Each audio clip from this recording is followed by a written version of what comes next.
Hey guys, and welcome back to Next. Episode 2, Update Show by Laser Media Films. So today we're going to talk about, having a zero budget, filming group.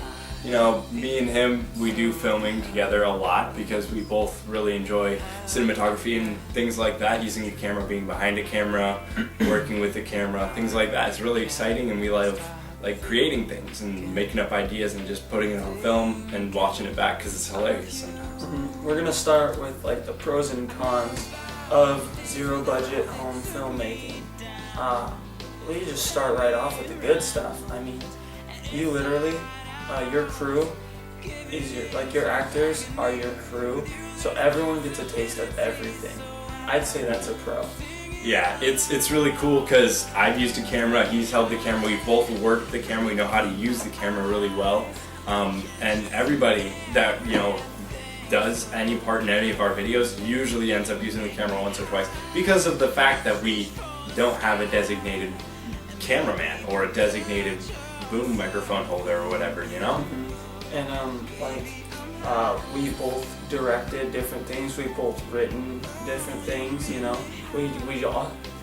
we just all get a taste of different things to do, Like producing, we all get to take part in that, Yeah. Oh, I have this, I'll produce this part, you have that, so you do that part, Yeah, I'll bring, say, one light that we need for a lighting scenario, and it doesn't matter, I'll use my phone and turn on my flashlight app, so it'll help, Things like that, every little piece helps. It's really weird because you get some different things used. Like I said, I use my phone sometimes just for lighting because we need better lighting, you can't see anything, and you literally will use a cell phone and hold it there while they're filming and saying their lines, and it's kind of weird feeling because you got the big phone flashing up in your face, but you get used to it. Right here is a link to the behind the scenes of Bill Bachelor's episode 3, one of the interview scenes. We just kind of used a green screen or whatever, and in there you can see our setup. We have the green screen draped over, you can't really see it, but there's a window there that has curtains, and we just draped the green screen over the curtains and then just set up lights on the couch. Yeah, we wanted to try out our green screen, see what it's like, really getting into some of that stuff. We were trying to do more of that because it's kind of fun and it's cool, I guess. It's exciting, trying new things with cinematography, trying new things out, and sometimes it comes out looking really cool. And I mean, the longer, we've been home filmmaking for a while, yeah. So we've learned some different things and techniques, and we've actually come a long way from some of our older stuff that no longer up or anything. Yeah, so later we're going to talk about some of our older things, but right now let's talk about the cons of zero budget films. So one of the biggest ones is an absence of actors. There you go. You have 4 guys and you're trying to make a film with 30 people in it, or 5 or 6 people in it, and you've only got 4 people. That means 2 of your people are going to dress up as somebody else throughout the video, and you got to make them partially, at least a little bit, look convincing that they're not the same exact person, so somebody can kind of believe it. I mean, because finding people is hard, and finding people isn't hard. You just go outside and there's people, but finding people that actually want to do it. Yeah. I mean, I've had so many frustrating times where I've been wanting to film something, but the people that I have don't want to, so it's really frustrating because they won't do the things that you want them to do, And then we get off task, and then films don't get done, like we talked about last week, taking multiple days to shoot is something that we don't like because usually you don't come back to it, Yeah, you end up having that one friend who literally will only film with you for one day because that's the attention span they have on anything. I've had films where we've been going, it's been pretty good. Oh, we add this person, and it gets terrible. That part just doesn't end up over well. The interrogation scene that was up a long time ago, that one came out really bad only due to the fact that we had actors that wouldn't cooperate well.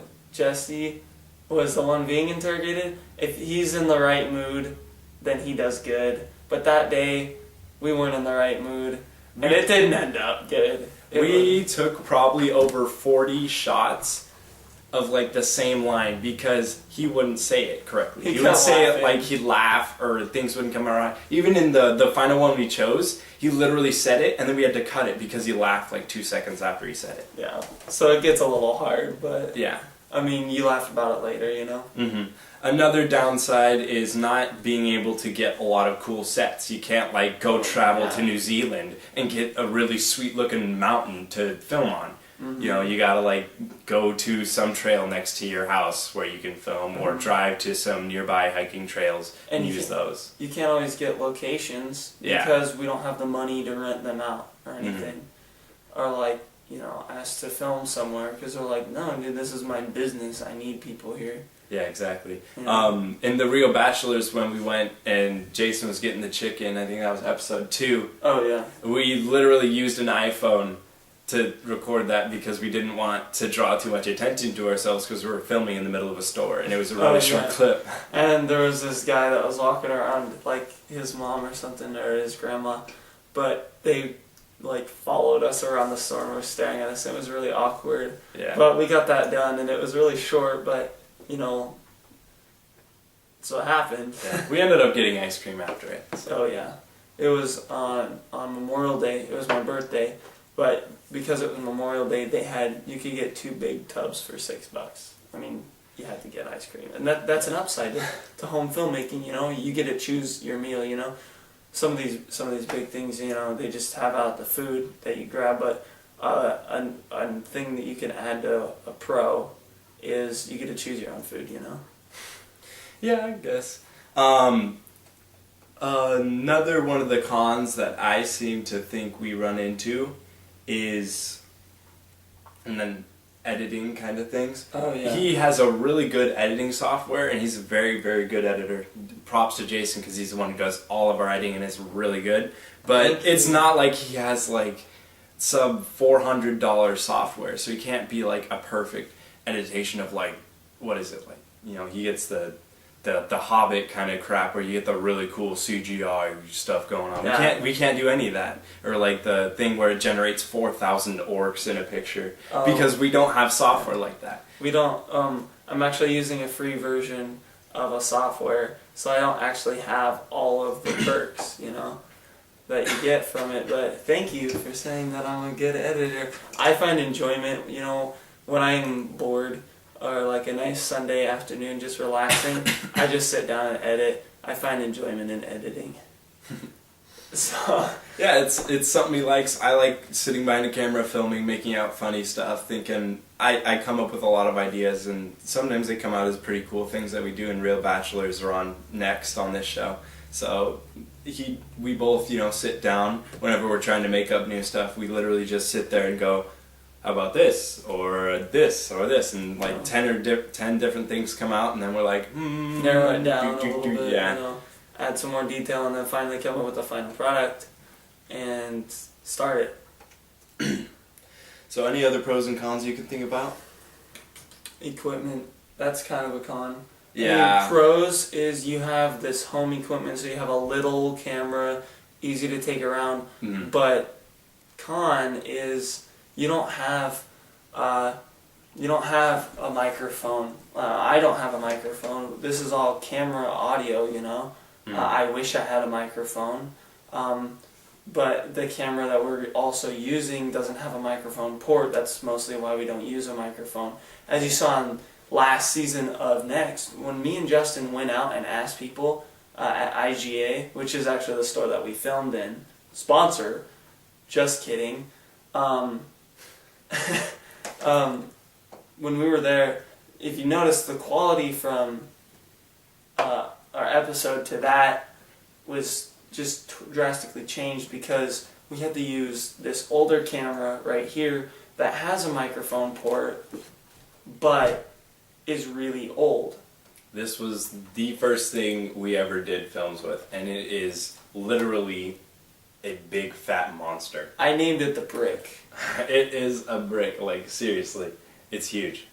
It's bigger than my head. The thing that we're gonna show you about how far we've come, that was filmed on the brick, and the stuff we do now is now filmed on this. I don't even know what to call this. Yeah, it's nice. It's nice. It's a lot better than what it used to be. You know, we don't have the equipment of sweet boom microphones or sweet, you know, big freaking cameras that produce beautiful HD videos. But you know what? It comes out looking pretty good, and I enjoy what we make, and I hope you guys are enjoying it too. Mm-hmm. If you want to we want to move on to the how far we've come. Let's show you how laser media has changed. This is an old film we did. We will tell you more about it afterwards. You can just take a look at this. Right? There.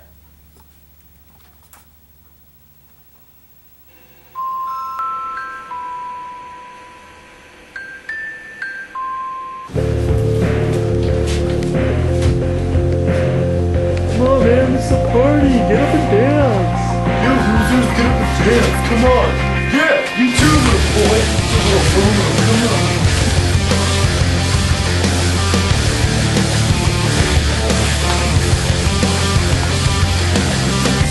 When your only friends are hotel rooms, hands are distant love. These roads never seem so long. Hey. It's going pretty good. I got too much calls, so now I got cleared. What? No!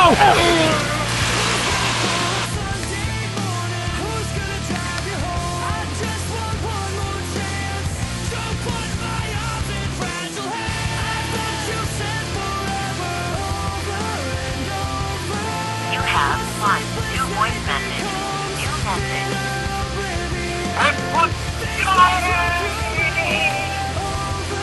To replay this message, press 1.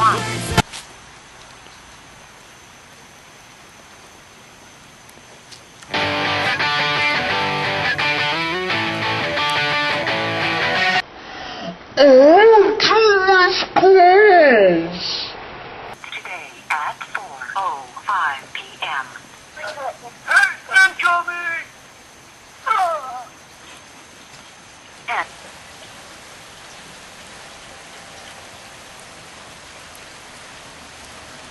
Hey, look out!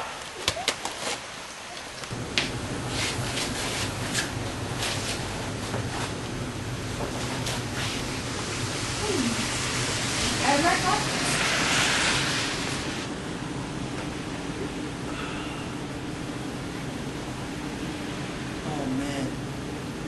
2 missed calls. All my friends have been getting 2 missed calls lately. What was that?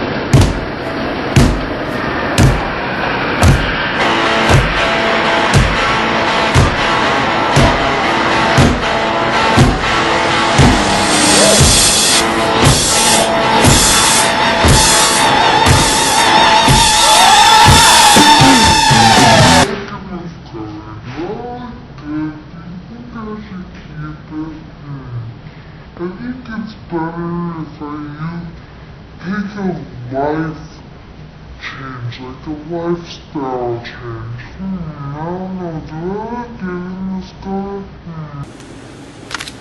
Who are you?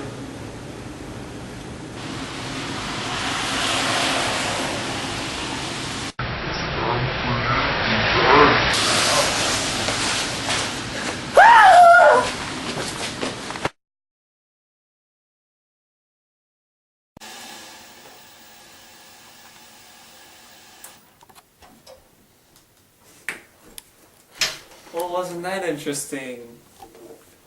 Yeah,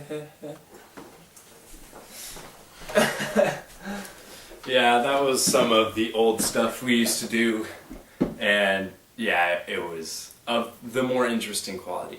The 2 missed calls came from, if you guys have seen it, 1 Missed Calls the movie. We had just seen it the night before at a Mhm. friend's house, and we thought, hey, let's make a parody, because we thought, let's turn this thing that scared the crap out of us into something funny. And you know, I don't even know why it scared the crap out of us. I look back on it now and I thought, That was kind of a dumb movie. Yeah, and it wasn't very scary. I told my brother about it. He goes, "Oh yeah, I saw that movie. That was hilarious."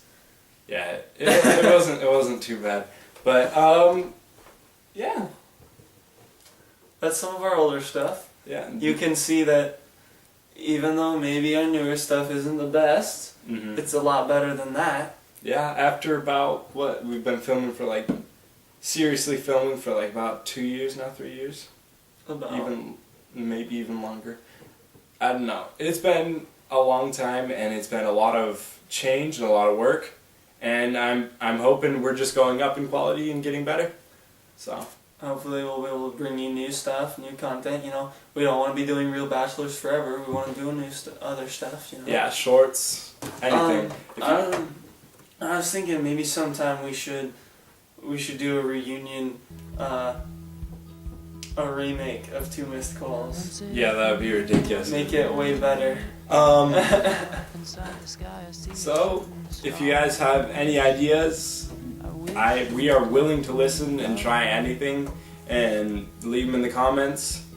So, You know, and we'll see you next time. see you next time on Next.